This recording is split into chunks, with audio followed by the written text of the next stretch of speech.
Berjumpa kembali bersama saya Yuli Balacai, calon guru penggerak angkatan 9. Hari ini saya tidak sendiri, saya bersama rekan saya Ibu Gita. Beliau adalah guru matematika di SMA Negeri 1 Ambon. Selamat pagi Bu Gita, apa kabar? Baik. Semoga kita selalu ada dalam keadaan yang kita harapkan bersama Bu ya.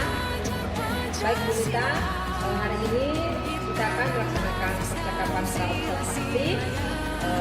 Sebab nanti saya akan ada bersama-sama dengan Ibu untuk mengamati jalannya proses pembelajaran yang Ibu lakukan di kelas. Adapun tujuan yang saya lakukan untuk mengadakan pra-observasi ini untuk mengetahui dan mengevaluasi jalannya proses pembelajaran yang dilakukan. Kemudian, mengapa pra-observasi ini perlu dilakukan? Karena untuk membuat Ibu lebih siap dan lebih percaya diri dalam melakukan proses pembelajaran ini. Jadi Ibu Gita, mohon maaf ada beberapa pertanyaan yang akan saya tanyakan kepada Ibu. Yang pertama berkaitan dengan tujuan pembelajaran. Kira-kira apa tujuan pembelajaran yang ingin Ibu capai? Ibu, tujuan pembelajaran yang akan dicapai dalam pembelajaran nantinya itu adalah peserta didik dapat menggambar grafik fungsi trigonometri, di mana grafik yang akan diajarkan itu adalah grafik fungsi sinus dan grafik fungsi kosinus, Ibu. Baik, berarti tujuan pembelajaran yang akan Ibu capai adalah peserta didik dapat menggambarkan grafik kosinus. Iya, baik.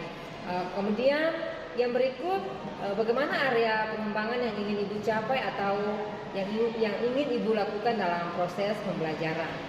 Ya, area pengembangannya Ibu, yang pertama itu otomatis dia peserta didik pasti akan diarahkan untuk pengembangan itu di pengetahuan dan keterampilan.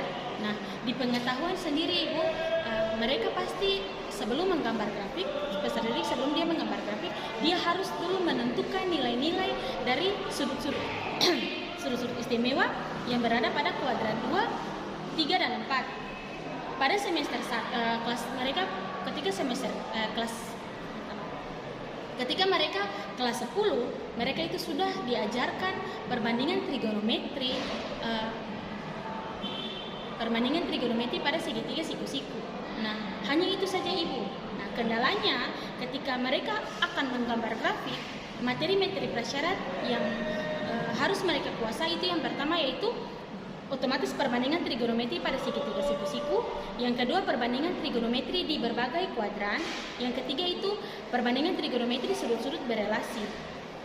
Nah, tiga materi ini yang harus mereka kuasai sebelum mereka menggambar sebuah grafik sinus dan grafik kosinus. Nah, ketika mereka sudah memahami materi-materi yang tadi, nah baru bisa diarahkan untuk mereka menggambar grafik sinus dan kosinus itu. Nah, area pengembangan yang keterampilan yaitu adalah mereka dapat menggambar grafik sinus dan kosinus itu. Baik.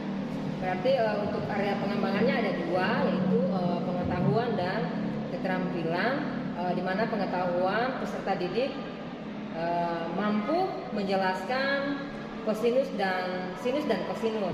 Kemudian di area keterampilannya peserta didik mampu atau terampil menggambar grafik dari sinus dan kosinus. Iya, Bu Gita, selanjutnya strategi apa yang akan Ibu pakai di dalam proses pembelajaran nanti? Ya, Ibu, strateginya yang pertama pasti pembelajaran diferensiasi, karena kita sudah masuk dalam ranah kurikulum merdeka. Itu otomatis saya akan memakai pembelajaran berdiferensiasi berdasarkan kesiapan belajar siswa.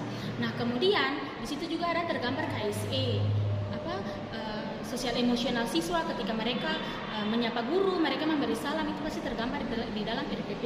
Ibu juga sudah melihat saya RPP-nya saya.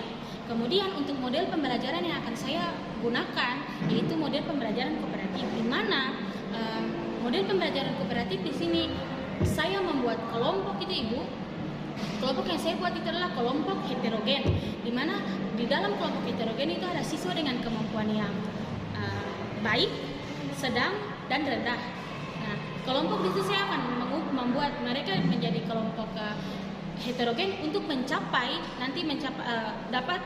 mereka dapat menggambarkan grafik sinus dan juga grafik kosinus, Ibu. Baik, luar biasa Bu Mita. Ya, jadi strateginya itu pembelajaran berdiferensiasi dengan memperhatikan kesiapan belajar siswa, kemudian mengintegrasikan aspek sosial emosional. Selanjutnya, media pembelajaran yang digunakan itu apa? Nah, media pembelajarannya Ibu, yang pertama yaitu adalah otomatis karena di SMA 1 semua guru itu sudah pakai aplikasi Canva. Nah, PPT-nya itu adalah PPT berbasis Canva.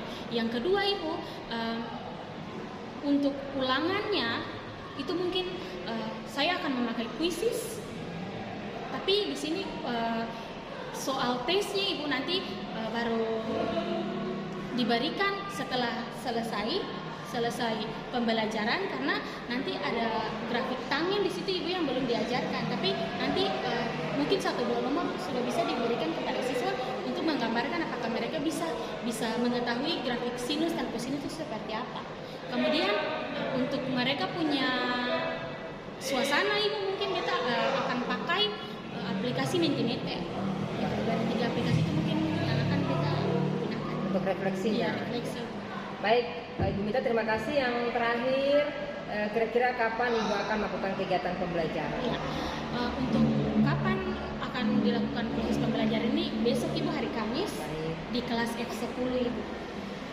Oh iya. Jam berapa Ibu? Itu kalau tidak salah itu jam 9.40. Itu jam pertama, kemudian sampai jam 12 Ibu. Setengah 1. Iya.